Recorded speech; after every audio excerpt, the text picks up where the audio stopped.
On the night of March 1st, 1932, all was quiet at the Lindbergh estate in Hopewell, New Jersey. But by morning, the world's most famous family would be at the center of America's most infamous crime.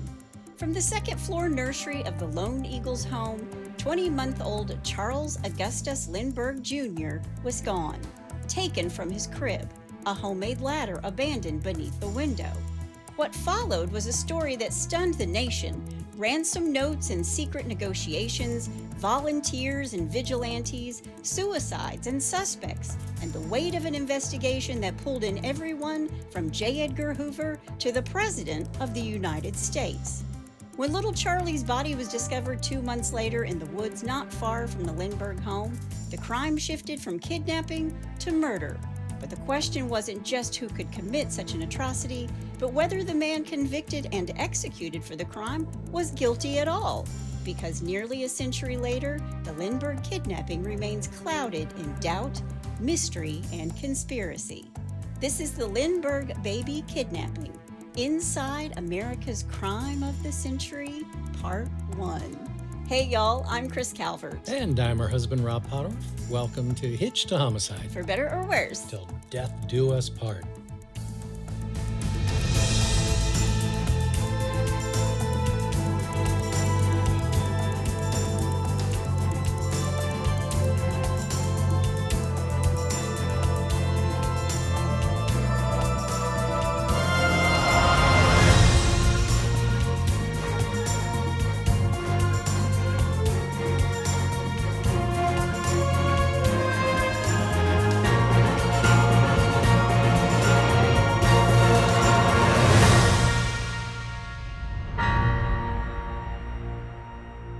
Welcome back, everybody. Yes, welcome. And I have a very obscure one today. This is... Wait a second.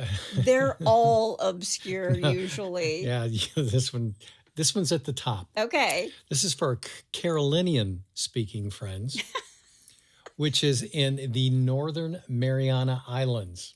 Oh, okay. Okay. Tiro. You are really, I'm telling you what. I'm scraping the barrel. When we head into season 7, we're going to be in trouble. Hi. Welcome. Yeah. Well, wherever you're listening, be sure to subscribe to Hitched to Homicide, then like, rate, and review the podcast so other true crime lovers can find us. And if you're watching us on YouTube, please hit that subscribe button below. Yep. If you want true crime with us all the time, please join our closed Facebook group. We're called the In-Laws and the Outlaws. Go to Facebook and type in H2H, In-Laws and Outlaws. Answer a couple questions you are in. Go join. Yes. I post lots of photos, lots of other information. Great group of folks. That's our family. We love them. We sure do. You can find us on Instagram at Hitched to Homicide or on X at H2H_podcast. I got it right this week. I screwed that up last week. And we also have a Buy Me a Coffee link if you want to send Rob some coffee. He drinks it every episode. It's actually like 60 degrees outside right chilly. now where we are. So we're sort of savoring this false fall because we know it's going to be 98 probably next week. The Indians are going to show up with their summer. That's right.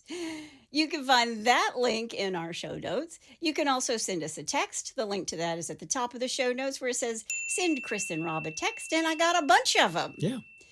From Richmond, Virginia, I am the granddaughter of Gussie, the youngest surviving son of Michael Schiller. I remember taking him to North Dakota to stay with his sister, who he called Frederica, for 2 weeks while we as a family vacationed sometime in the early 70s.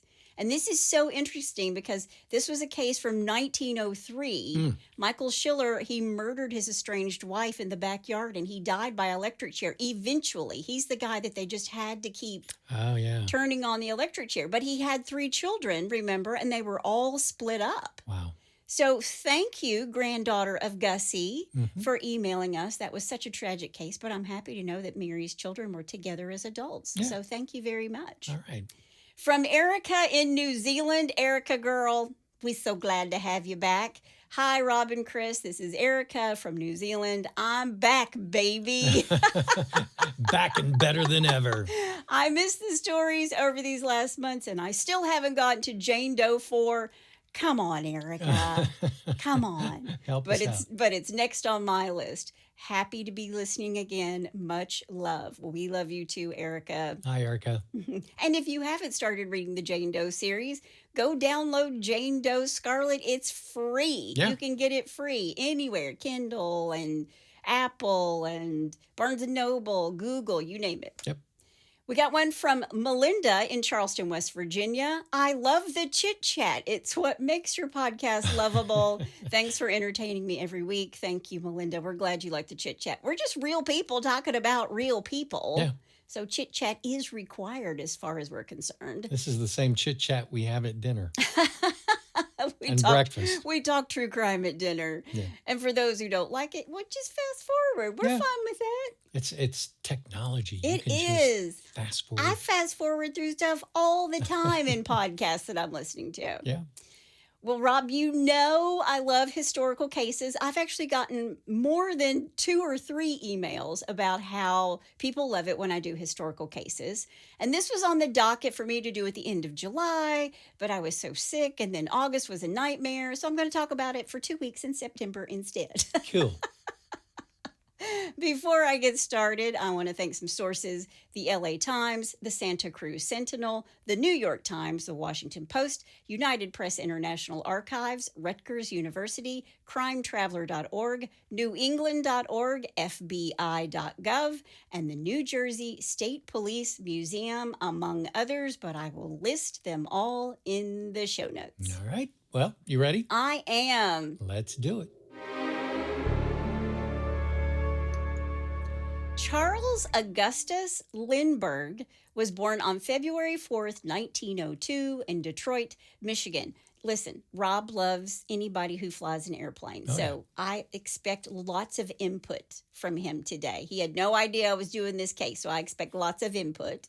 Right. His parents are Carl Monson, a Swedish immigrant who changes his last name to Carl August Lindbergh after coming to the States as an infant. And his mother is Evangeline Lodge Land Lindbergh from Detroit. And I'm just going to say it right now, lots of great names in the podcast, okay? Cool. His mom is his father's second wife. He has 2 older siblings. In 1909, his parents split, and he divides his time between Little Falls, Minnesota, and Washington, D.C., because his father is a United States congressman. Right. And his dad's famous for his opposition into the United States entry into World War I, and he actually wrote a book about it called Why Is Your Country at War? And this book was seized by the federal agents under the Comstock Act. And just for reference, in case you don't know what the Comstock Act is, it was the suppression of trade in and circulation of obscene literature articles of immoral use, which included obscenity, contraceptives, drugs that caused abortion, sex toys, personal letters with any sexual content, or any information regarding the above items. That would be pretty much everything in these days. It's basically a book ban. Yeah. And it included James Joyce's Ulysses, Chaucer's Canterbury Tales, which are pretty dirty if you know them. D.H. Lawrence's Lady Chatterley's Lover, as well as this book that is written by Charles's father.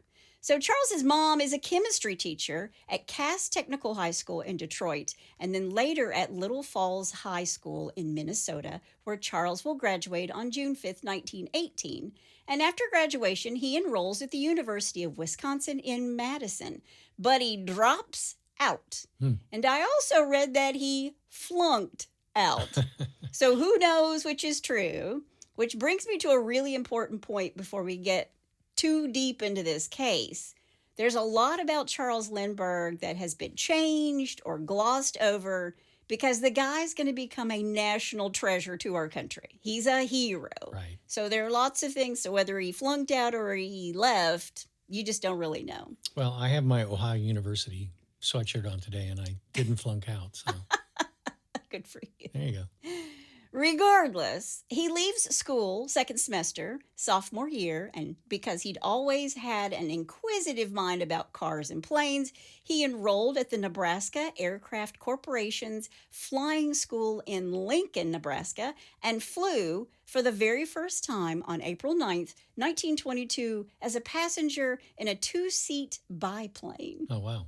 And before he went to Lincoln to learn how to fly, he had never seen an airplane up close in person. Really? No. Wow. He just knew that that's what he wanted to do.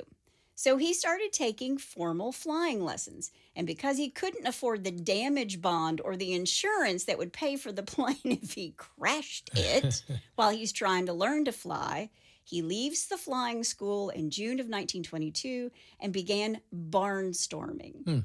And barnstorming, or being a barnstormer, meant you were an entertainer. Yeah. You were like a stunt pilot. It's like a flying circus. Okay. And after they would negotiate with a local farmer to use a field as a runway, they needed someplace to take off and land, these barnstormers would come in and they would sell airplane rides in these biplanes, and they would also just perform stunts for them. You know, it's always amazing to me when I hear stories like this is that, you know, I think of my grandmother Podorf. She was a wonderful woman. I was very close to her.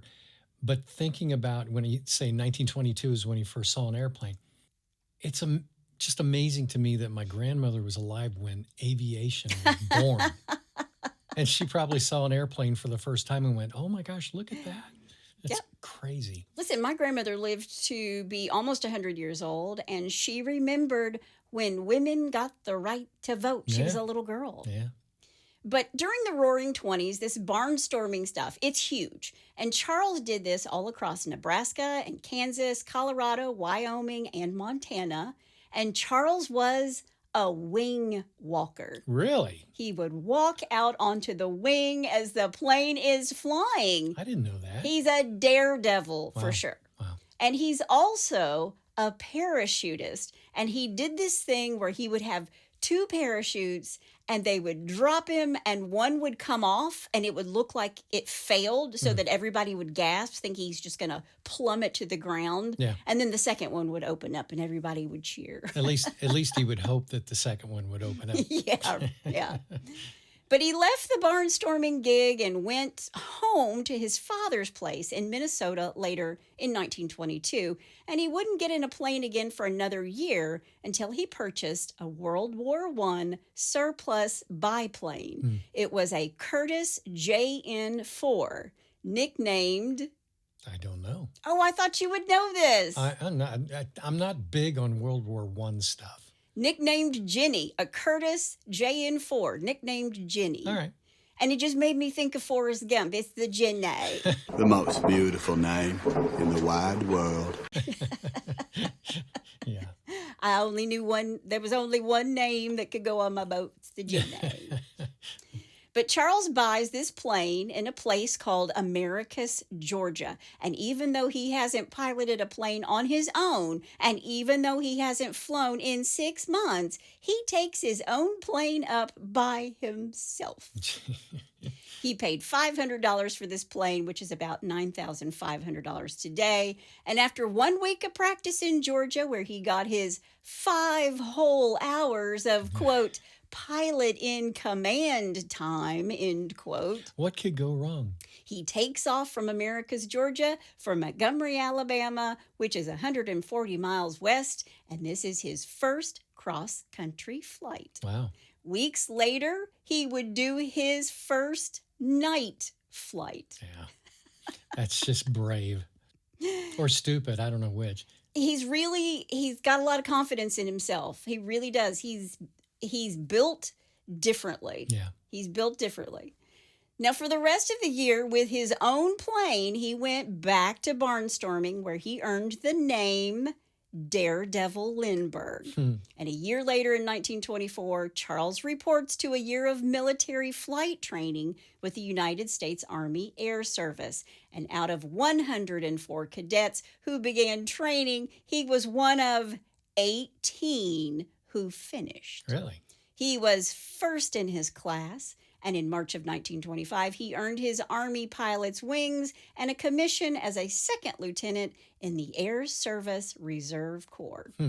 And since the Army didn't need active duty pilots, he went back to barnstorming and being a flight instructor because he's making too much money doing it. Sure. And eventually he's going to be promoted to captain, and then he'll go on to be a colonel in the service, in the United States service. Gotcha. Now, while he's working as a flight instructor at Lambert St. Louis Flying Field in St. Louis, Missouri, he's hired by the Robertson Aircraft Corporation to serve as a chief pilot for the newly designated 278-mile contract air route number 2 that would go between St. Louis and Chicago. He's going to become an airmail pilot. I was going to say, is that for the Postal Service? Yeah, he's carrying the mail. Nice. And it had 2 stops, in Springfield, Missouri, and in Peoria, Illinois. He was along with 2 other pilots flying this modified surplus de Havilland DH-4 biplane. So they're in these biplanes, but they've modified them so they can carry extra fuel and all your mail. Right. And if you don't know what a biplane is, it's open air. So you can't get too high because there's no oxygen. Right. So think like Snoopy. To his lifelong for World War I flying Right? The Red Baron. The Red Baron. Yeah. But there are lots of risks, especially in bad weather and at night. And Charles executed his oath of mail messengers, and 2 days later, he's off flying. And in that year, he had a few close calls, but he always delivered the mail. He's like Karl Malone, and he always delivers. He does. See, Kris knows sports. The mailman. That's right. In February of 1927, Charles leaves the mail business and goes to San Diego, California, to oversee the design and construction of a plane, the Spirit of St. Louis. He wants to have a go at the world's first nonstop transatlantic flight between New York City and Paris, France. Right. And if you accomplish that feat, French-born hotelier Raymond Ortigue would give you $25,000. He actually owned the Brevoort and the Lafayette hotels in Manhattan. And there are 6 people who either disappeared or died somewhere over the Atlantic while trying to do this. But Charles thought that his design and his piloting could do it.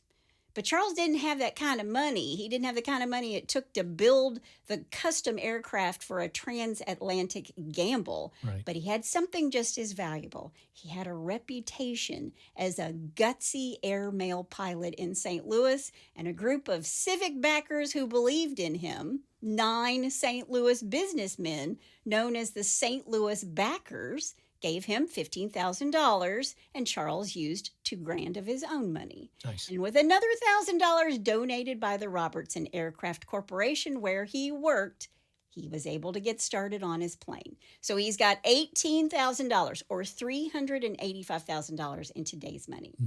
And the Spirit of St. Louis was built. It was born. And this $18,000 or $385K, it was way less than any of his rival pilots were getting to build and or pilot their planes for this exact same journey. So Charles is balling on a budget. Yeah, big time. But he believes in himself. He takes off on the morning of Friday, May 20th, 1927, from Roosevelt Field on Long Island. He's loaded up with 450 gallons of fuel, and over the next 33 and a half hours, he skims the storm clouds at 10,000 feet and the wave tops as low as 10 feet. He had icing on his plane. He flew blind through fog for several hours. And Charles navigated by what's called dead reckoning, which means he calculated his speed and direction and heading over time based on where he came from. So it was from point A to point B kind of thing. He's mathing. He's making math work for him. Yep. Which means maybe he didn't flunk out of school. Maybe he did leave the University of Wisconsin. I'm just glad it wasn't me because I would have ended up in Australia. You wouldn't have enough fuel. You'd end up in the Atlantic is where you'd end up, like the 6 other people who didn't make it. Yeah. But Charles didn't use the stars or the sun, and a radio was too heavy, and he believed they were unreliable. He landed in Paris at Le Bourget Aerodrome at 10:22 p.m. on Saturday, May 21st, to a crowd of over 150,000 people who stormed the field. And there are videos of that you can look up online. It's pretty cool to see. Yes. And I will show some of them. If you're watching on YouTube, you're going to see some of them. Cool. But the French Foreign Office flew the American flag, and they saluted Lindbergh. It was the first time this had ever happened for someone who was not a head of state. Now, when he comes home to the United States, he receives unprecedented praise for his historic flight. And the New York Times said people were, quote, behaving as though Lindbergh had walked on water, not flown over it, end quote. I thought that was good.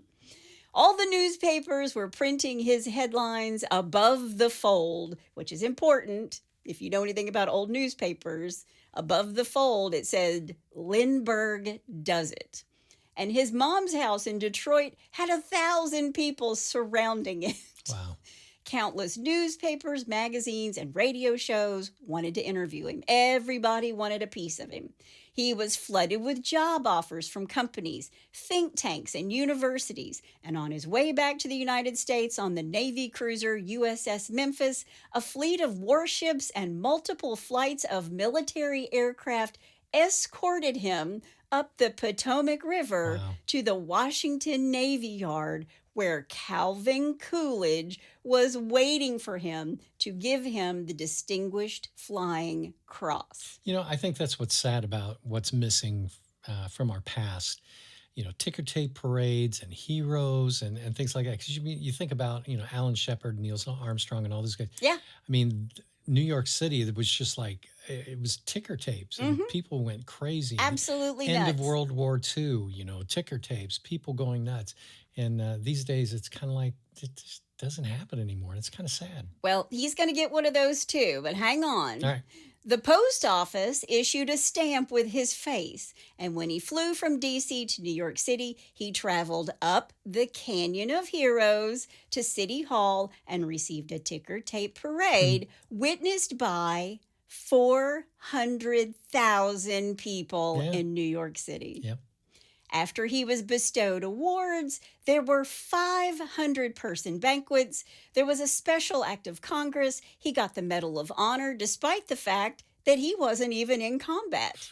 He was the very first Time Magazine Person of the Year, but they called him the Man of the Year back then. Right. And he remained the youngest until 2019. He published an autobiography that was translated into several languages and sold more than 650,000 copies. He went on tours, 82 cities, 48 states, including visiting the Brown Hotel in Louisville, Kentucky. On August 9th, 1927, he was greeted by 100,000 Kentuckians at Bowman Field, which is a regional airfield, and there was a 700-person banquet held in his honor. He toured 16 Latin American countries between 1927 and 1928.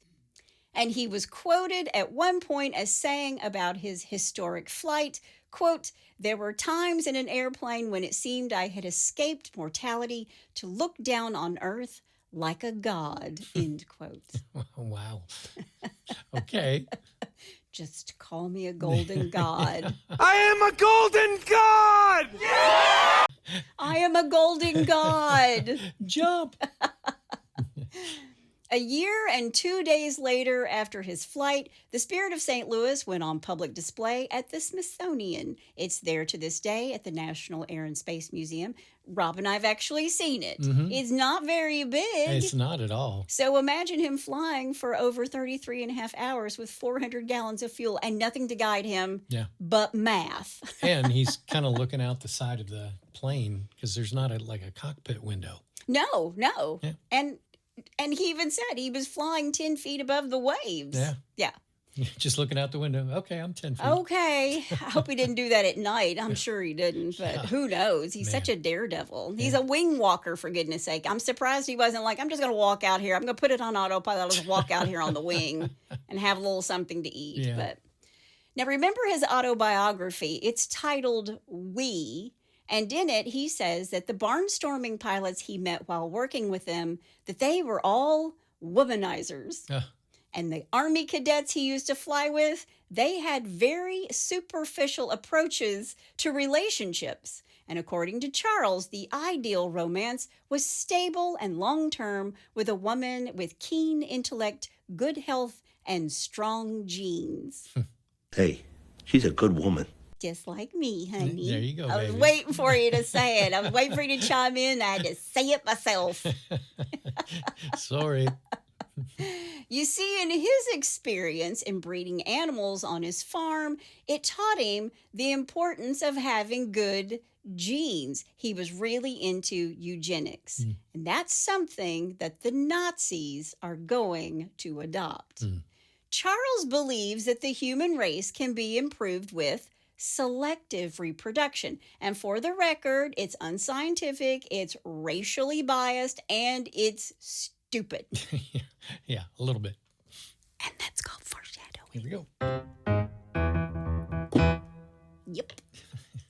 After all the hullabaloo, the medals, the accolades, the money, Charles Lindbergh is officially the nation's most eligible bachelor. He's the OG bachelor. Just imagine him on TV. He's just so dreamy. He's the man. Every woman wanted to be with him.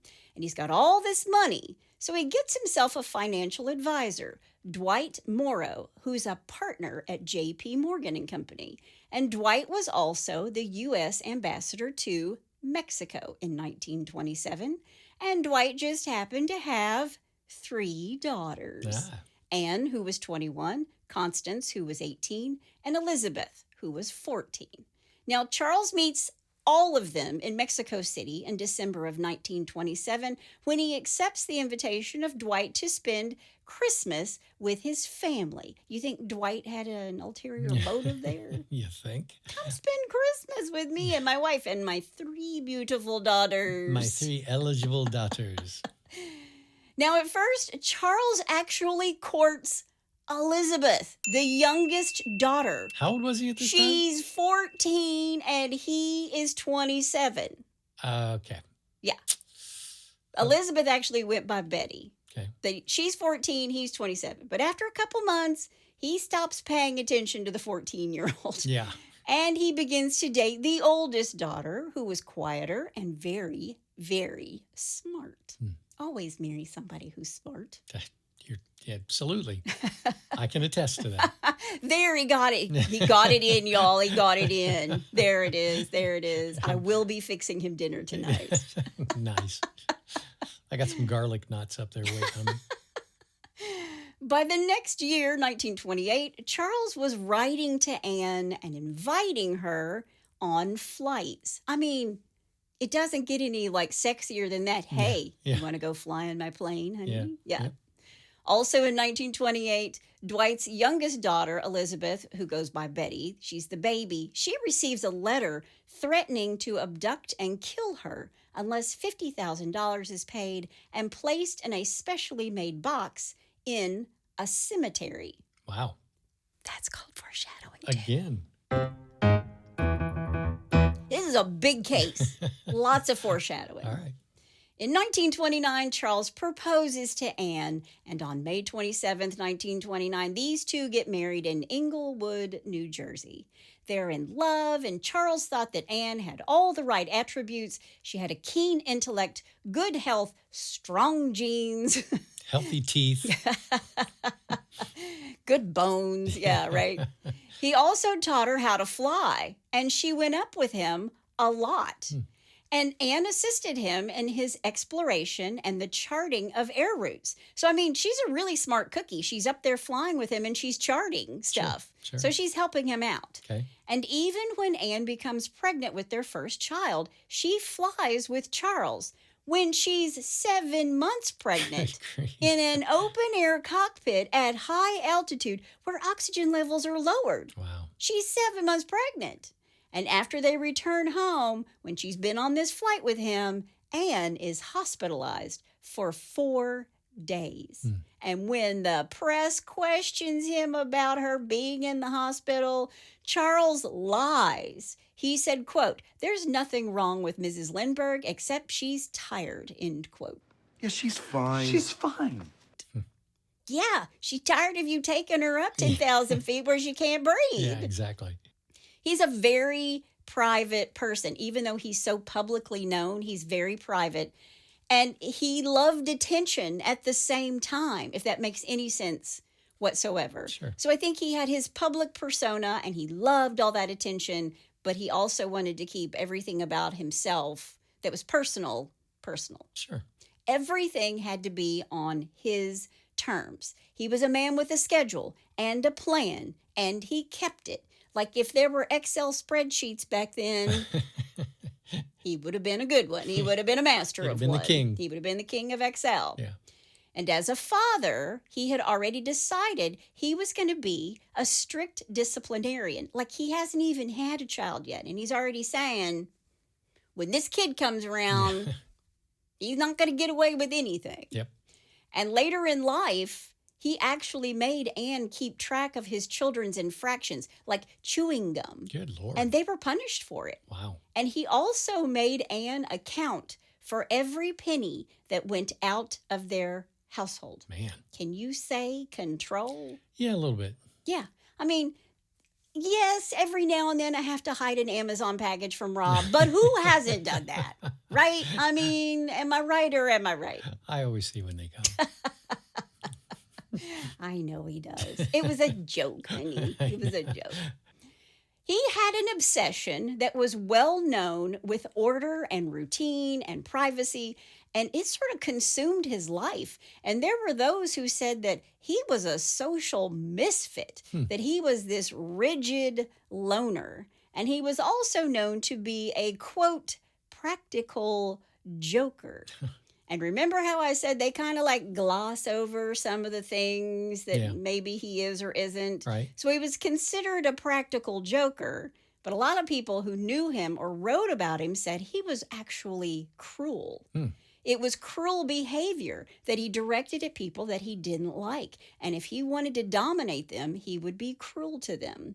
And there's even a story about him and his roommate during his air mail piloting days. His roommate returned from a night on the town. He'd been drinking, and he took a drink from a pitcher that was in the room thinking it was ice water, and discovered that Charles had taken the ice water out that was usually in it and replaced it with kerosene. Ugh.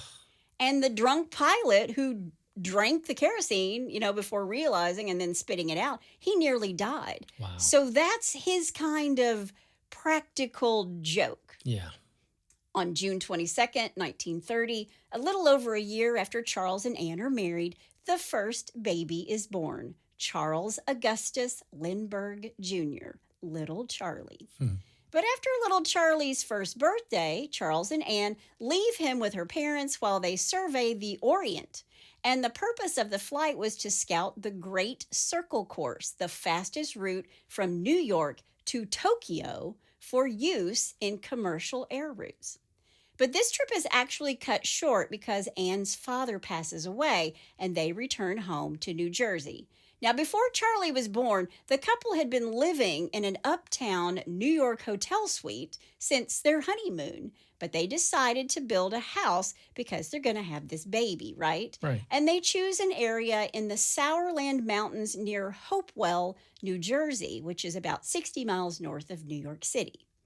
Charles wanted to oversee the whole construction. Of course he did. All of it, because he's a control freak. But I have to tell you, when my parents built their first house, I remember my mother saying, "Your father knows every brick in this house." Yeah. But these two, they would stay in the new home on the weekends, even though the stone house on 500 acres wasn't finished yet. So they're living in this house while it's being built. And during the week, they would stay at Anne's parents' home, the Morrow Estate in Englewood, New Jersey. So they would arrive on Saturday at their home under construction from the grandparents' home and stay until Monday, where they would head back, and she would head back to Englewood with the baby, and Charles would go into the city for his job with the Transcontinental Air Transport. Okay. So it's a very firm, very rigid schedule. Remember, he's really firm and rigid about everything that he does. Right. Now, little Charlie's health has been a subject of lots of theories. There are those who say he was a perfect baby, a beautiful, bouncing baby boy. There are those that believe that Charlie was not perfect at all. His health and physical condition were pretty much hidden from most by his parents and his doctor. But there's one source that says the baby had a rickets-like condition that affected the development of strong bones. He required mega doses of vitamin D and daily exposure to a sun lamp that was kept by his crib. He had hammer toes on his left foot and an oversized cranium with unfused skull bones. His head hadn't completely, formed. Right. And I also read that there were those who believed he suffered from hydrocephaly, or fluid on the brain. Little Charles was put on a special diet, and the rumors that were out there that something was seriously wrong with the world's most famous baby, it's never going to go away. In January of 1934, the Joker, Charles, hid his little son, Charlie, in a closet and then told his wife and the nanny, whose name is Betty Gow, that the little boy was missing. And he let these two frantic women search the entire house for 20 minutes before admitting he had put Charlie in a closet. Why would you joke about that? I don't know. Wow. Yeah, and Charlie's less than 2 years old. Yeah. Yeah, who puts a baby in the closet? Yeah. Except if you're watching... the Hangover.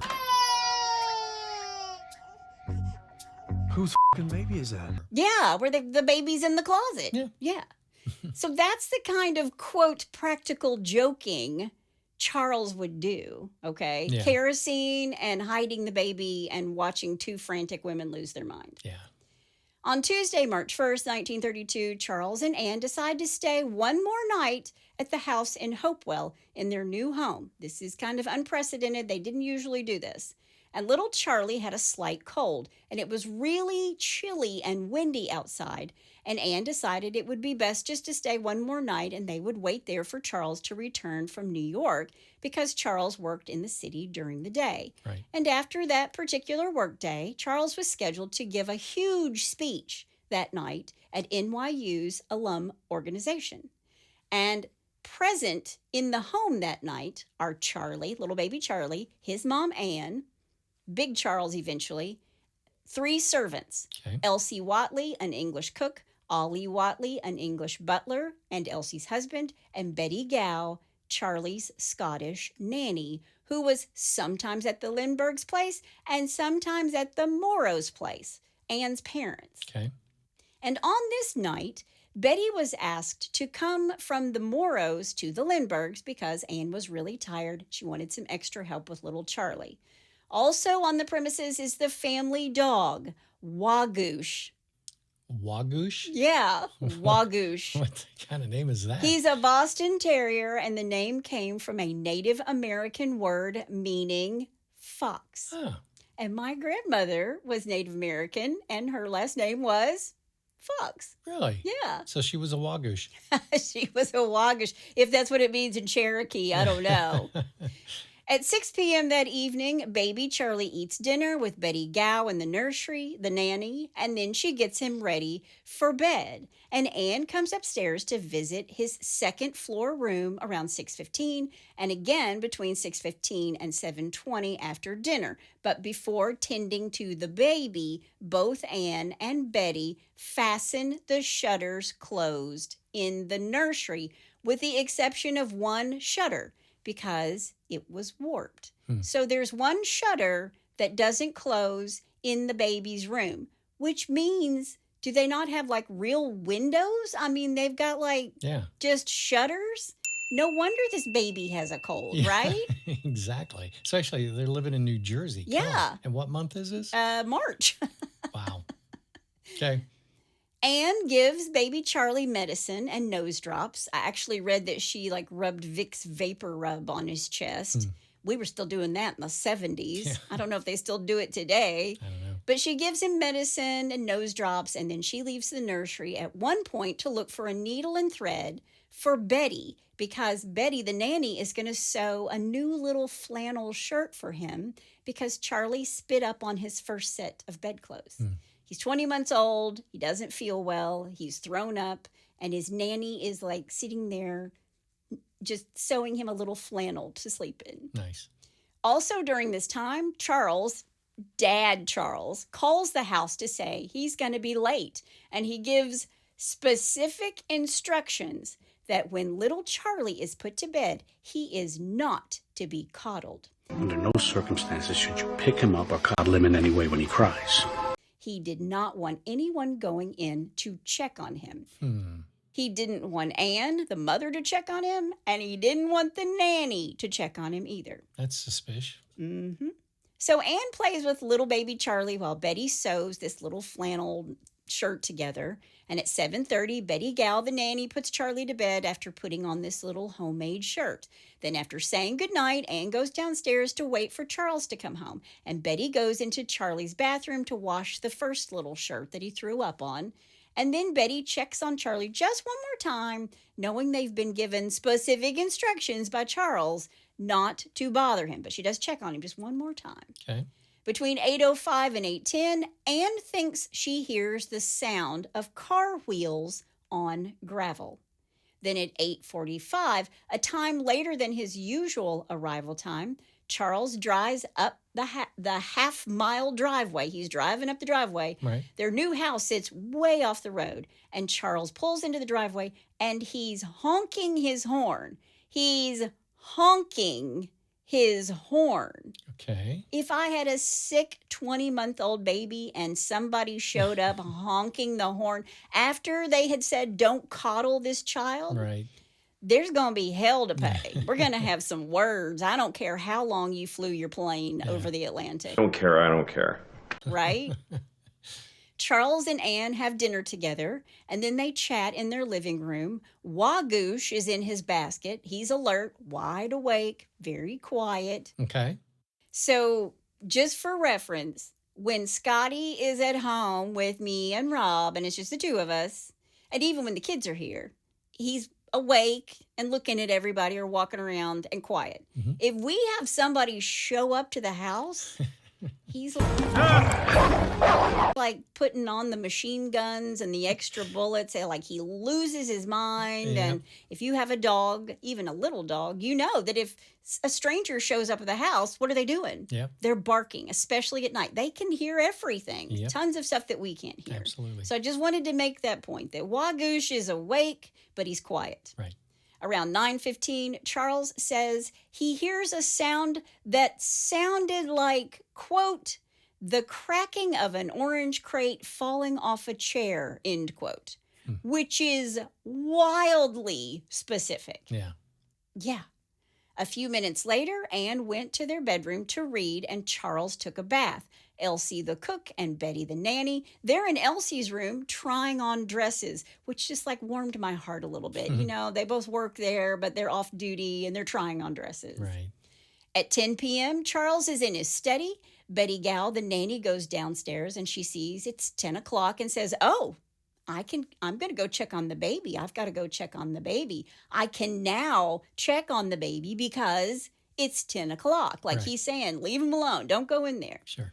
She enters the bathroom, turns on a light, and sets out this heater. She doesn't enter the nursery just yet. First, she goes to find Anne. She goes to find Mrs. Lindbergh and says, do you want to see the baby? Do you want to get the baby? Which to me, that's a great nanny. Do you want the... I don't want to step over on anybody's toes Right. or overstep my bounds. If you want the baby, I will let you go do it. And then Elsie meets her in the hallway and says, Anne's preparing to take a bath. And that's the maid. And she says this to Betty, and Betty's like, okay, well, then I just won't bother her. I'll go check on the baby. And if she wants to see Charlie, she can just go through the connecting door, because there was a door connecting the nursery to the master bedroom. Right. Betty returns to the nursery. She opens the door. She crosses the room, closes the French window because, it's open. She tries to close it. She plugs in an electric heater and crosses back to the crib. She feels all over the crib for the baby because it's dark. Mm-hmm. And the baby is gone. Mm-hmm. The baby is not there. Wow.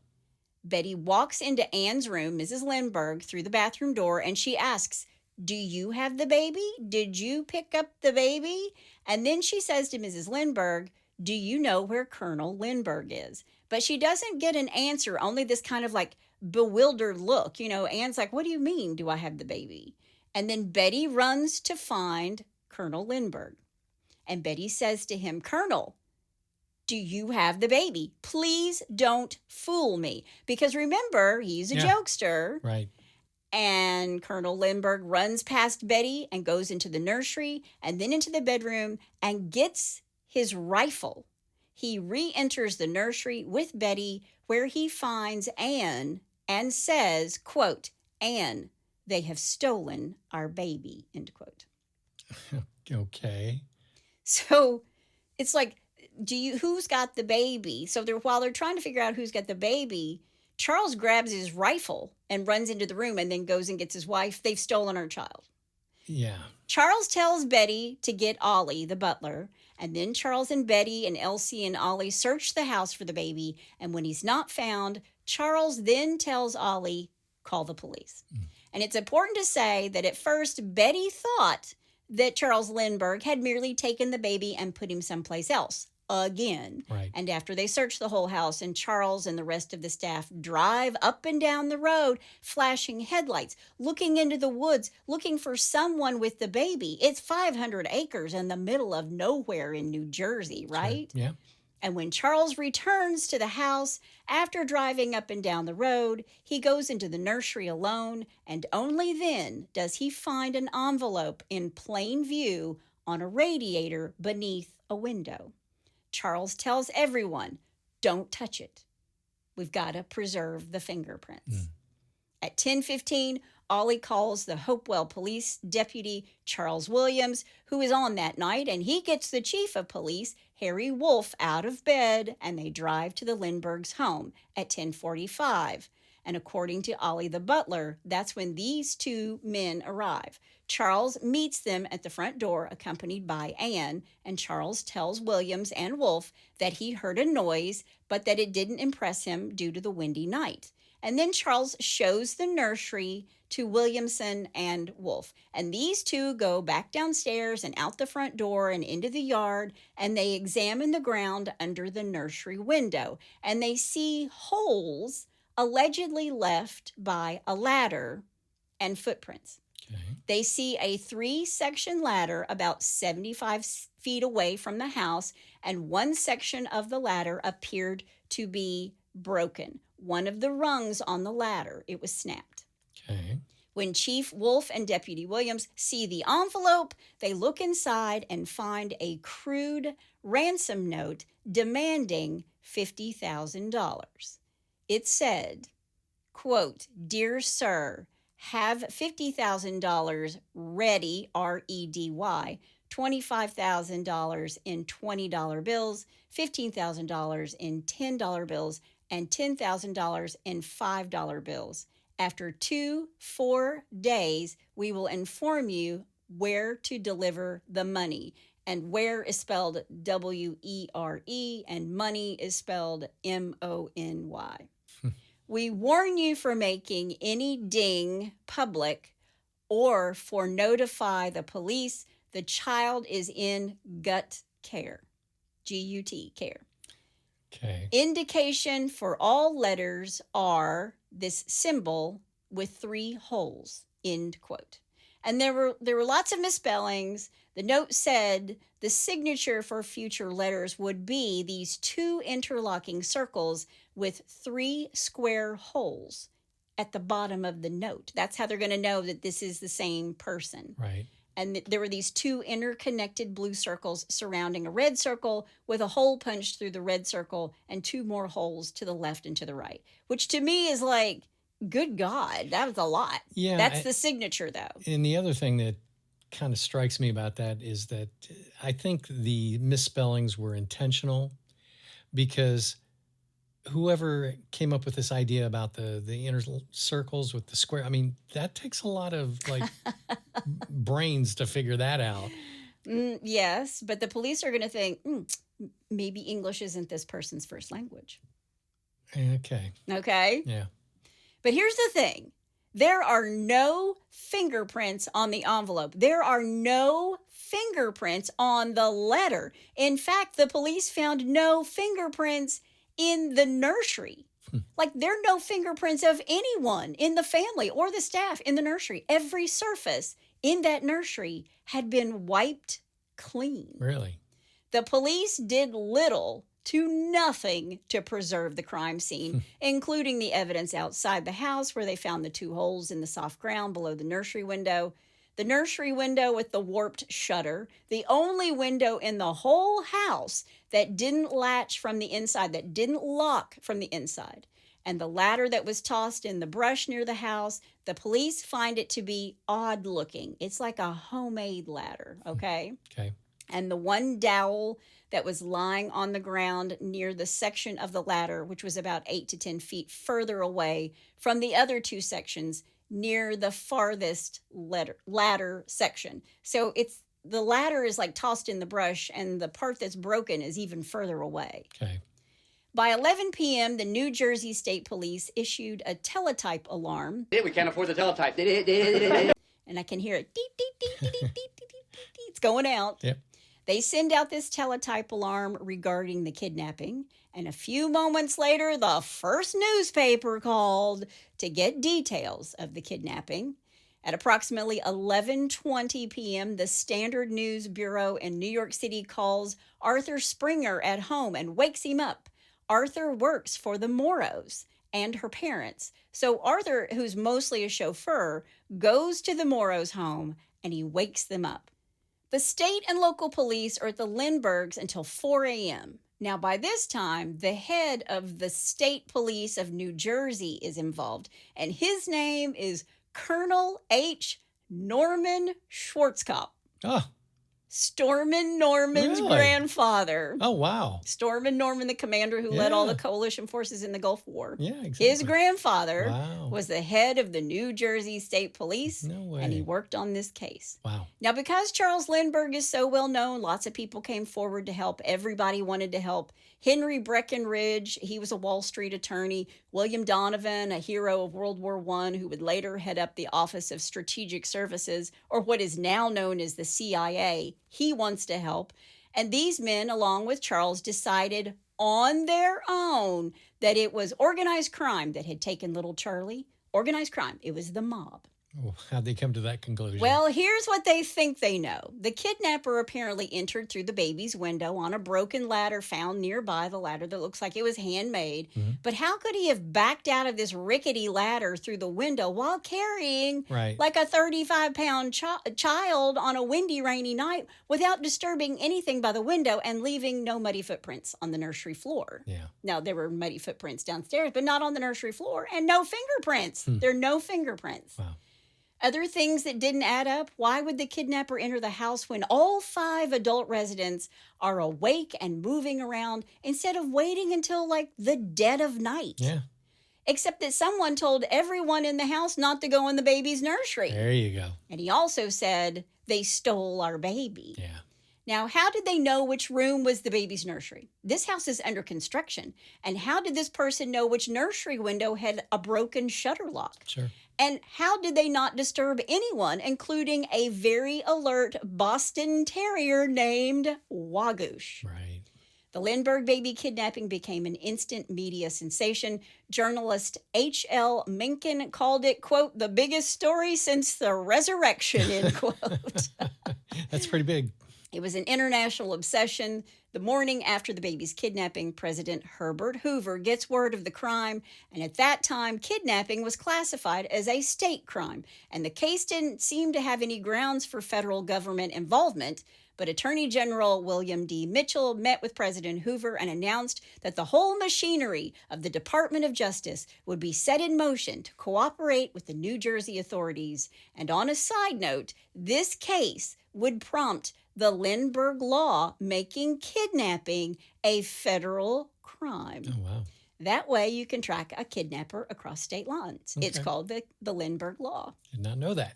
The Bureau of Investigation, which is later going to be called the FBI, was authorized to investigate the case, while the United States Coast Guard and the U.S. Customs Service, the United States Immigration Service, and the Washington, D.C. Police were told their services might be required. This is all for one baby. Wow. The New Jersey officials announced a $25,000 reward for the safe return of, quote, little Lindy, end quote. It's an all-points bulletin. Everybody's out. This baby's the most important thing at that moment. I mean, everybody from the president to the head of the CIA to the FBI. It's amazing. And all of the initialed organizations have been on alert or been put on alert. So all of Alphabet City. Yeah. The police immediately want to interview the staff of both homes, the Morrows, Ann's parents, and the Lindberghs, because Schwarzkopf didn't want to rule anybody out. And at the Morrows' home, there were two servants that seemed to play into the case. But I'll let everybody be their own judge of that. Their names were Septimus Banks and Violet Sharp. Septimus. Told ya. Great names. Told ya.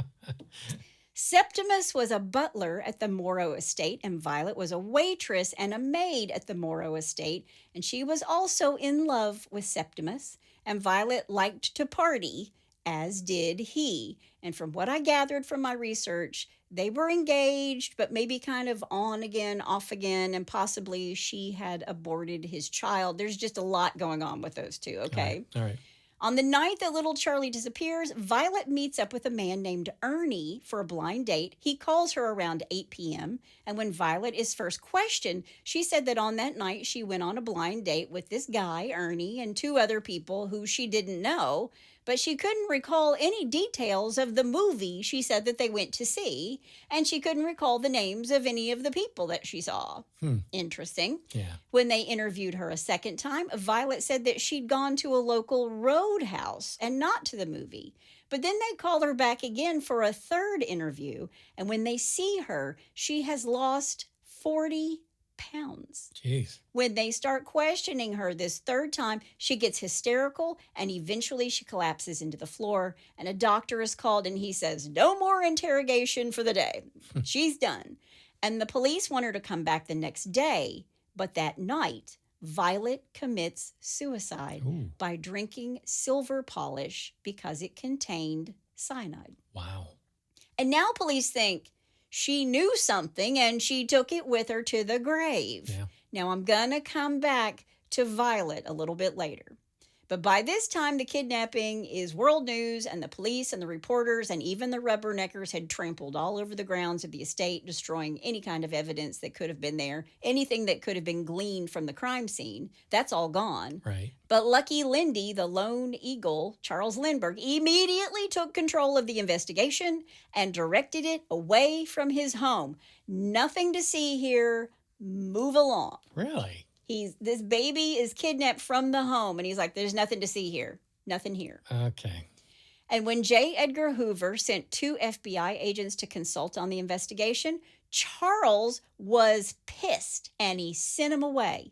He already had the New Jersey State Police Department reporting to him and not the other way around, and Charles threatened to shoot any officer who didn't follow his protocol. Balls on this guy. Yeah. The balls on this guy. Yeah, big time. He's large and in charge, this guy. Man. And if it's not weird already, it's about to get weirder. Charles Lindbergh's a weird guy, but there are all these bizarre things happening in the world, and it made the Lindberghs and others believe that this underworld mob had taken the baby, right? And just for reference, Al Capone is in jail when this kidnapping happens. Okay. He's under an 11-year sentence for income tax evasion, and he actually offered a $10,000 reward for baby Charlie's return. He told Arthur Brisbane, a Hearst newspaper columnist, that he would restore the child to the Lindberghs in return for his release from prison. I'm sure he would. And the Lindberghs and the authorities turned him down. So here's what I don't get. If Charles is thinking this is the mob, why would he turn down help from Al Capone? Yeah. Charles has wrongly assumed that the New York Mafia has stolen his son. He foolishly gives a gangster named Ricky Rosner a copy of the ransom note to circulate among the underworld. And this led to 13 more ransom notes being delivered to the Lindberghs. We're going to talk about those. Okay.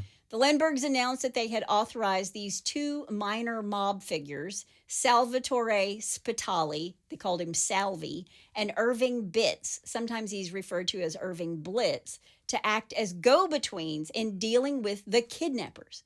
So you don't want the police and you don't want the FBI, but you'll deal with these two guys, these two kind of lower-ranked mob guys. Yeah. You'll deal with them. It just doesn't make sense. Not at all. In Washington, D.C., a man named Gaston B. Means, a private detective with a shady past, tried to interest wealthy socialites to get in on the case. One of them was Evelyn Walsh McLean. She was the owner of the 44.5-carat Hope Diamond. Oh, man.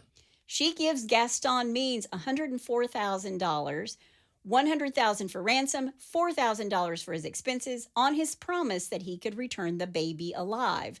Do you want to know how much money that is in today? I can't even imagine. It's over $2 million. Jeez. And it's clearly enough to pay Al Capone. Like, let's just call his bluff and see what happens. Yeah. She gives this money to Gaston. She never sees that money again. Of course she didn't. A second ransom note was received by Charles on March 2nd, 1932. Charlie is taken on March 1st. It's postmarked Brooklyn, New York, March 4th. And in this ransom, the demand had increased from $50,000 to $70,000, and a police conference was then called by the governor in Trenton, New Jersey, which was attended by prosecuting officials, police authorities, and government representatives, and various theories and policies of procedure were discussed. Private investigators were also employed by the Lindbergh's attorney, Colonel Harry Breckinridge. So it's like a shit show. Everybody is out there kind of doing their own thing. Yep.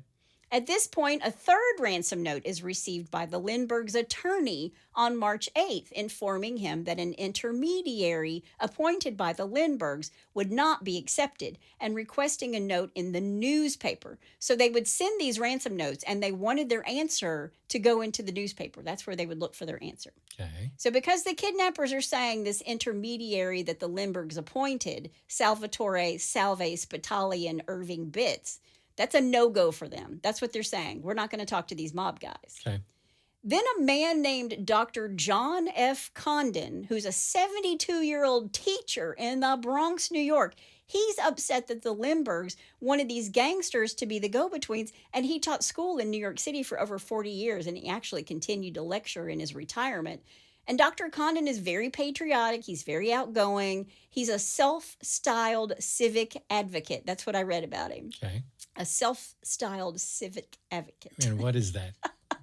He frequently penned letters to the editor of the local newspaper. He's very involved.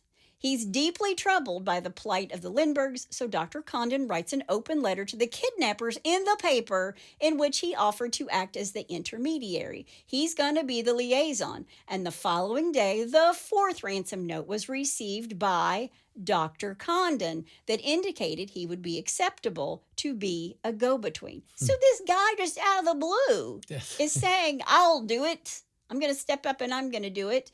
The newspapers, by the way, are loving every minute of this. Absolutely. Meanwhile, Charles is, he's keeping the FBI and the CIA and the state police at a distance. Mm-hmm. And Dr. Condon takes his letter to the Lindberghs at their home in Hopewell, and Charles conferred with his friend and advisor, Henry Breckenridge, his attorney, and they were convinced that the letter writer knew something because the signature seemed to be the same, the interlocking symbols, and that was never printed in the newspapers, Right. but it was in this letter. Okay. And Dr. Condon got the go-ahead and received $70,000 in cash and gold notes and $50,000 in gold certificates, mostly in $20 denominations and $20,000 in standard U.S. bills with serial numbers that had been recorded. So they're brand new bills, brand new dollar bills, Sure. and these gold notes, which I had to look up what that was. Okay. On March 11th, 10 days later, 10 days after this baby's been taken, an advertisement appeared in the New York American that said, quote, "I accept, money is ready, signed Jaffe." And the name Jaffe came from Condon's initials, JFC, Dr. Condon's initials. Okay. And it was used in the belief that only the kidnapper would recognize it. So they're telling the kidnapper through the paper, "I accept, the money is ready." At about 8:30 on March 12th, after receiving an anonymous telephone call, Dr. Condon received the 5th ransom note delivered by Joseph Perroni, a taxi cab driver who received it from an unidentified stranger. You can't make this up. The message stated that another note would be found beneath a stone at a vacant stand 100 feet from an outlying subway station. Now, this note, the 6th, was found by Dr. Condon, and the following instructions therein, the doctor met an unidentified man who called himself John at the Woodlawn Cemetery near 233rd Street and Jerome Avenue. Okay. At a cemetery. At a cemetery. They discussed payment of the ransom money, and the stranger agreed to furnish a token of the child's identity. We want to make sure you really have the child. And Dr. Condon was accompanied by a bodyguard, except while talking to this John, Charles Lindbergh himself is in a car nearby. He's like watching. He's there, but there's no police there. But there's a private bodyguard with him and Dr. Condon. Okay. I mean, the fact that he just keeps keeping the authorities out of it is just a little bit crazy. Yeah. During the next few days, Dr. Condon repeated his advertisements, urging further contact and stating his willingness to pay the ransom. But he wanted proof that the kidnappers really had the baby. He wanted this proof of life. And the baby's sleeping suit, that's what they wanted. That's what they called it, his sleeping suit. That's the token of identity. And a 7th ransom note where the little sleeping suit came with the ransom note. They were both received by Dr. Condon on March 16th. The baby goes missing on March 1st. 16 days. All right. Okay? The suit was delivered to Charles and was immediately identified by Anne as her sons, and this convinced the family and the investigators that the people writing the ransom notes were indeed the kidnappers. They were legit. Dr. Condon continued to place ads in the newspaper trying to set up this exchange, and an 8th ransom note was received by Dr. Condon on March 21st, insisting on complete compliance and advising that the kidnapping had been planned for an entire year. Then on March 29th, Betty Gow, the Lindbergh nurse, is out on the property, and she finds little Charlie's thumb guard that he was wearing at the time of the kidnapping near the entrance to the estate. Really? 28 days later, you find that they were supposed to have been scouring the place for a month, and a month later, she just happens upon it. And if you don't know what a thumb guard is, it's to keep the baby from sucking his thumb back then. Yep.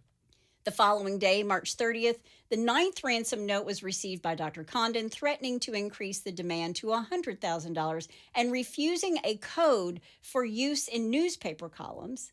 And the 10th ransom note received by Dr. Condon on April 1st instructed him to have the money ready the following night, to which Condon replied in an ad in the press. I mean, come on. Yeah. Wow. He says he would be there April 1st. This baby's been gone an entire month at this point. Right.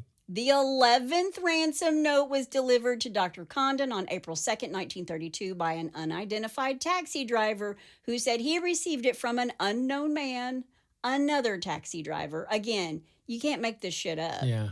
Dr. Condon found the 12th ransom note under a stone in front of a greenhouse at 3225 East Tremont Avenue in the Bronx, as instructed by the 11th note. And shortly thereafter, on the same evening, April 2nd, following the instructions contained in the 12th note, 1 month after the baby boy's disappearance, Dr. Condon and Charles Lindbergh go to a Bronx cemetery, Woodlawn.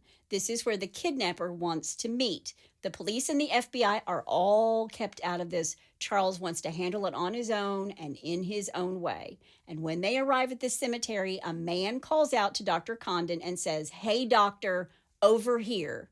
And according to Condon, the man sounded foreign but stayed in the shadows during the conversation, and Condon was thus unable to get a close look at his face. I want you to remember that. Okay. The man said his name was John, and in exchange for the $50,000, Dr. Condon received a 13th note with instructions on where to find little baby Charlie Lindbergh. And Charles waits in the car nearby, and he's going to say that he heard the voice of the man in the cemetery, and that the voice of the man and the face of the man that Dr. Condon can't see, but eventually he's going to say, "I know what he looks like, and I know what he sounded like." Okay?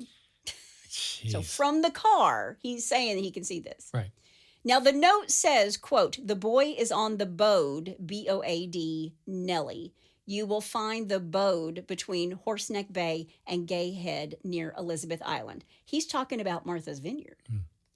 "You'll find the baby on a boat named Nellie," is what it means. So Lindbergh searches all along Cape Cod, the Virginia Capes, in Norfolk and South Jersey, and he finds nothing. There's no boat named Nellie, and there's no baby. And they're hoping that the money will start to show up, or the gold notes will start to show up, and they can trace it to the Right. kidnapper, Yeah. because they don't have a baby, no body, they got nothing. Right. And I mean, they gave him the money, and now they have zip. Then on May 12th, as Charles is returning from Norfolk, Virginia, a delivery truck driver named Orville Wilson and his assistant, William Allen, pulled to the side of the road about 4.5 miles south of the Lindbergh home because William's got to get out and go to the bathroom. So he gets out of the truck, he goes into the trees alongside of the road, and there he sees the body of a toddler. The skull is badly fractured and the body is decomposed with evidence of scavenging by animals. There were indications of an attempt at a hasty burial. His nanny, Betty Gow, identified the baby as the missing Charles Lindbergh Jr. from his overlapping toes on his right foot. He had hammer toes, and he was wearing the shirt that she made. And it appeared that baby Charlie was killed by a blow to the head. So he's looked for virtually everywhere, and after 2 months, he's found on the property. You can see the house from where his little body is found. And this kind of just stinks to high heaven. Yeah. It all seems like an inside job, right? Yep. And when Charles gets home, Charles and Betty Gow together identify the baby's body in Trenton, New Jersey at the morgue. But after Charles says, "That's my son," he has him immediately cremated the very next day. The very next day, without an autopsy, taking any clues about his killer with him. Wow. Next week, we will discuss the fallout from the murder of the Lindbergh baby, the ransom trail, and following the money until someone is held responsible for the murder of Charles Lindbergh Jr. And for now, that's all I have to say about that. All right. My take on this? Your take on part one? Yeah. It's an inside job and Charles did it. I don't know. I mean, everything's so fishy between, the Dr. Condon. And, Very hinky. It's all very this hinky. guy all of a sudden shows up and now everybody's trusting him to be the liaison. Come on. And he's keeping the CIA, he's keeping the FBI, Yeah. and he's got the state police reporting to him. Yeah. There's a lot to unpack in part two. Yeah. Yeah. Well, I'm sure I've got a lot more of the bum, bum, bum to go. So No, we're actually you've done all the bumps, okay. and now the foreshadowing is all gonna show up in part 2. You're gonna be All like, right. aha, aha. Well, I look forward to seeing what happens next. But what happens next now is a little bless your heart.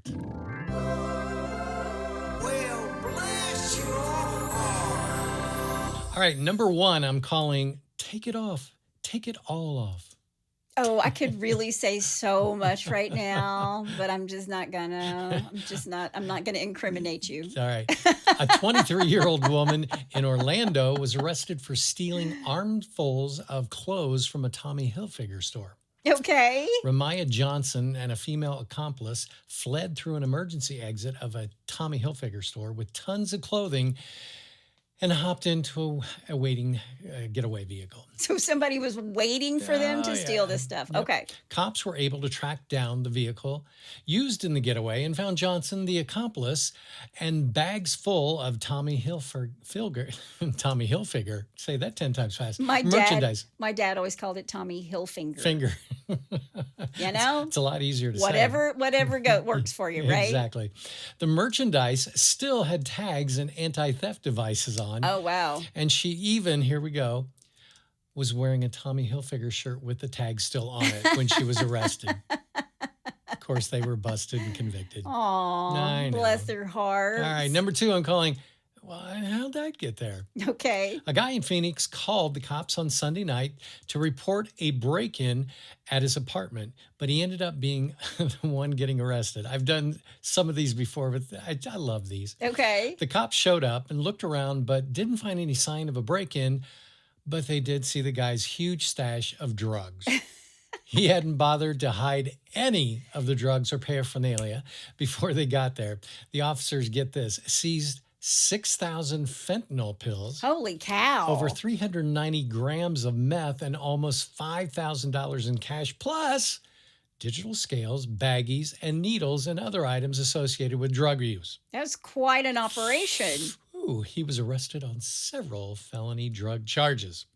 I bet. All right, number 3, and finally, Finally. full of crap. Okay. Okaloosa County, Florida. We're in Florida again.